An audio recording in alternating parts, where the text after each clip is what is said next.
So our next guest here, who's already been here, Mr. Drew Watson, those are some of his accolades there. He was telling me earlier at break that he's been CAC more than what's there. So we know that 13, 14 times. So Drew, let's talk a little bit about your niche marketing. You really have three primary niches. There's two companies, and then there's one industry.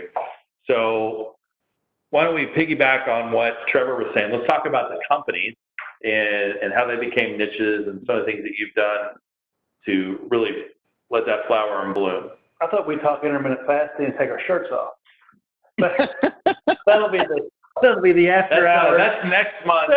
That's next month. That's the Cinemax After Dark version. Right. Well, in all seriousness, yes, we've got several niches we're focused on, but generally, probably our first was a couple of businesses in the gas pipeline business.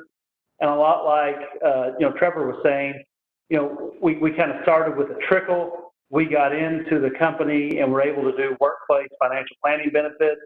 We did seminars up and down the pipeline for them, but we really became the expert. Yep.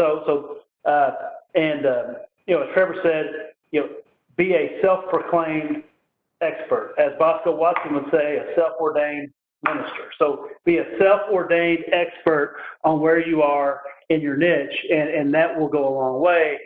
And as you develop, knowledge about the benefits, I think as much as it's important to know the facts about the benefits, the one thing you have to know, you've got to set out either on a computer spreadsheet or on old-fashioned drawing paper and say, this is the company flow chart.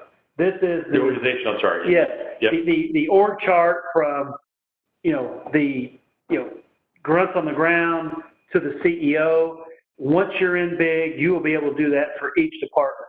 And probably what you'll find is you've got more ends, let's say, with one of the pipelines, the engineering department, tax and legal is where we're in.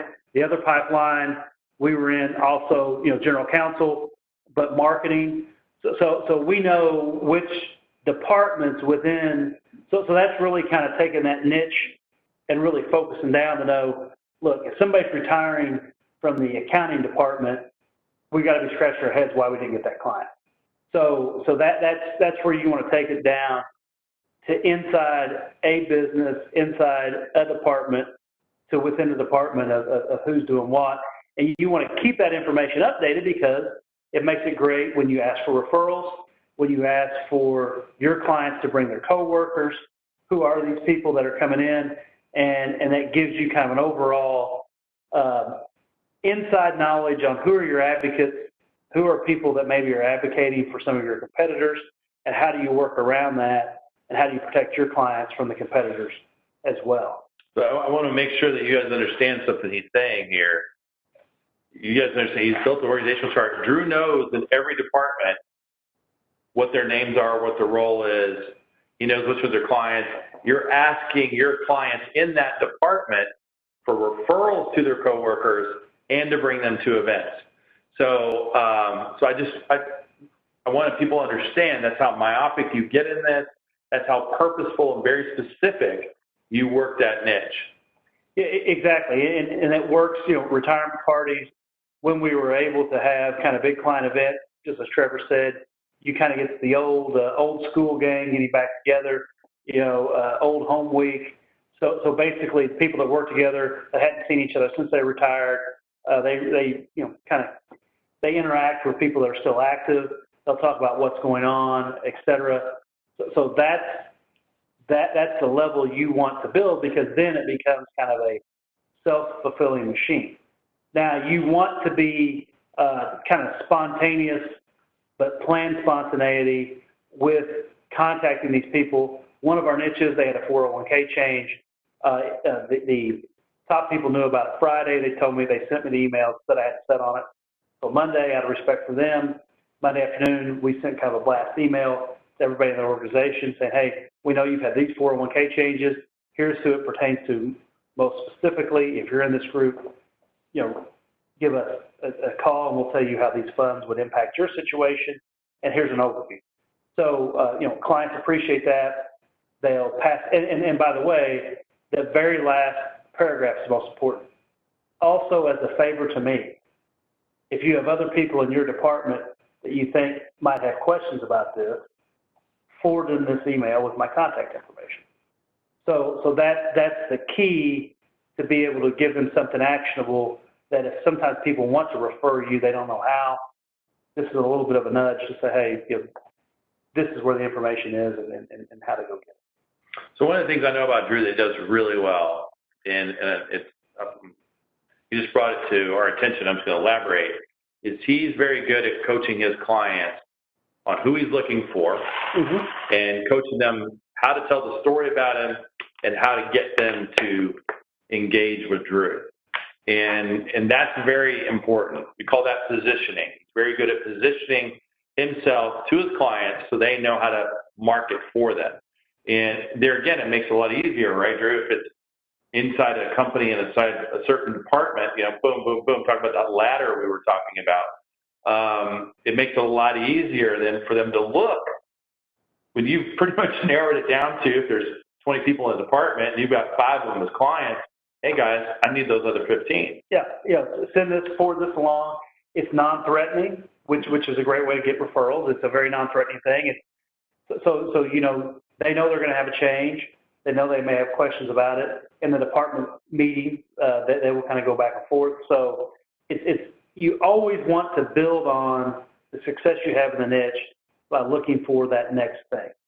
So after you have the organizational chart, the key too is kind of who's going to be the successors.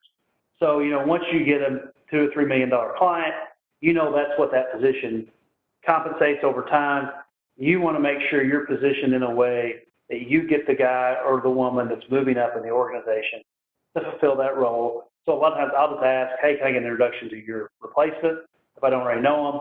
A lot of times we've gone so far to facilitate changes. Within these 2 organizations, I've had a lady move. We had a client that retired. His job came open.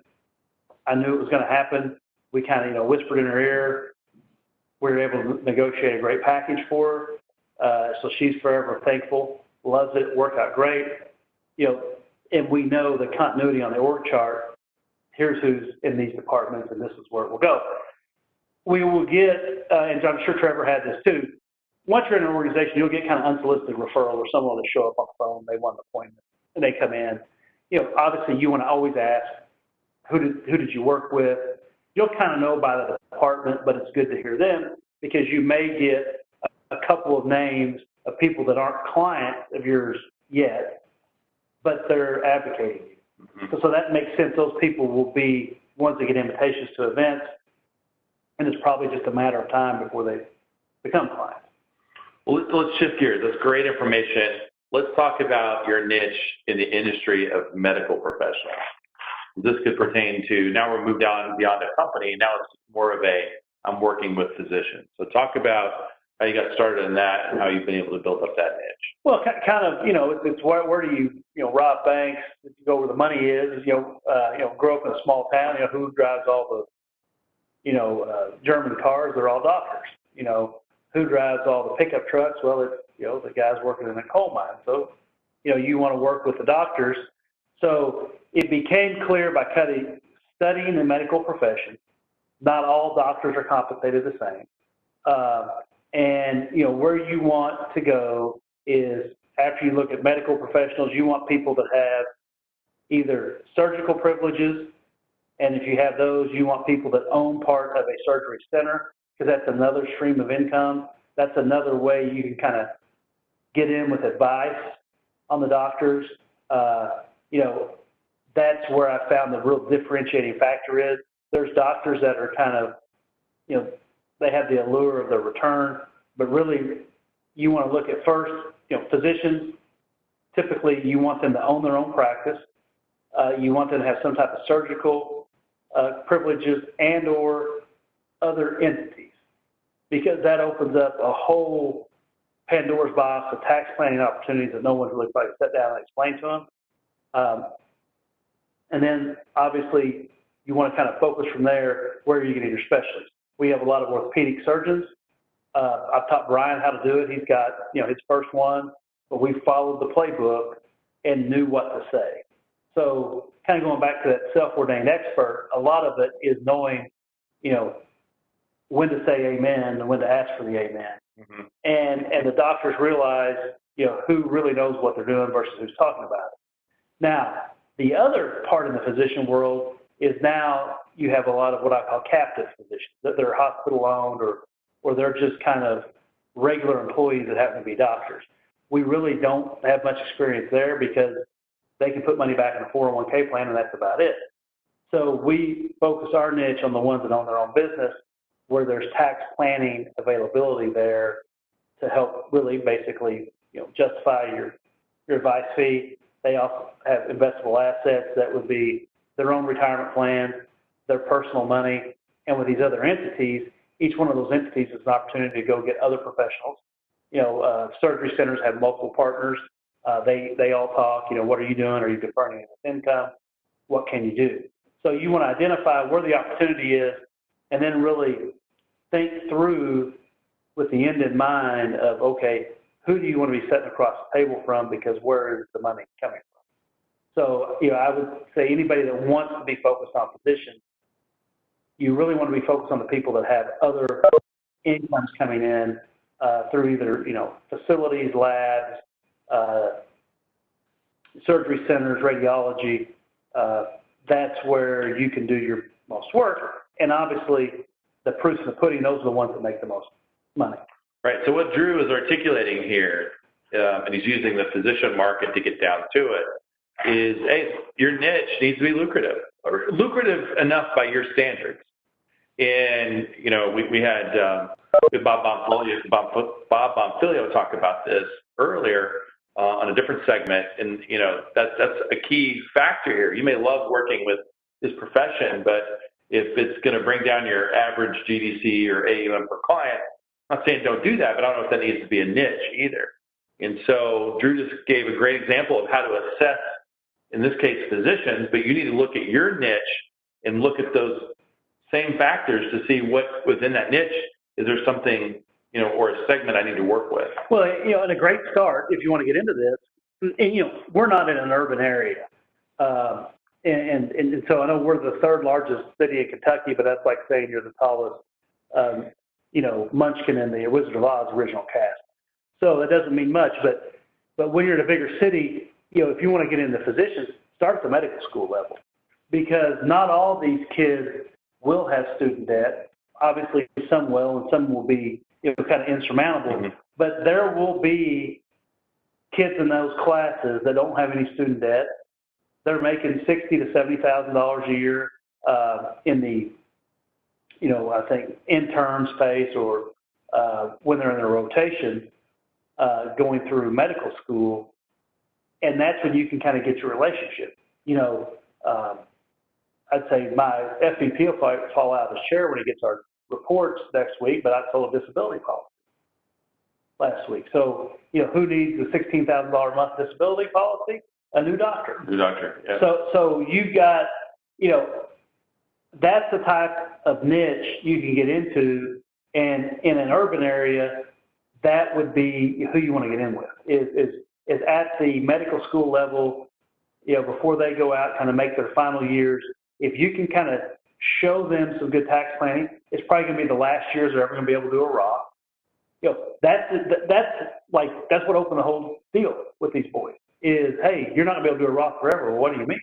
Yeah, here's the rules. Mm-hmm.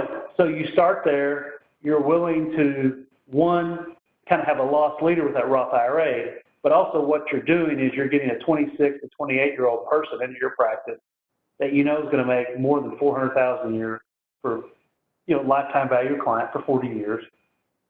And guys, we all have clients that are 80 years old with $2 million, but tomorrow's not guaranteed to anybody. So if you can kind of buff up the back of the book with those up and comers, it's just like stocking up on draft picks. So, you're going to have a great opportunity sometime, and they'll pay you a financial planning fee. They need insurance. So they need a lot of products that we offer early on that makes it worth to kind of go after that niche even a little bit deeper. Right. Well, I can just tell you, for those of you who were concerned earlier about Drew taking off his shirt, he's actually pretty dang smart. So, so that was good. Good that you brought us some insights there. John, any follow up on what you heard from Drew there before we go to our final guest here? I think a great way for takeaway for everyone is just the level of targeting Drew's been able to go to of not just knowing I want people from this organization, but getting to know the organization, who's in what spot, who we not working with in this department.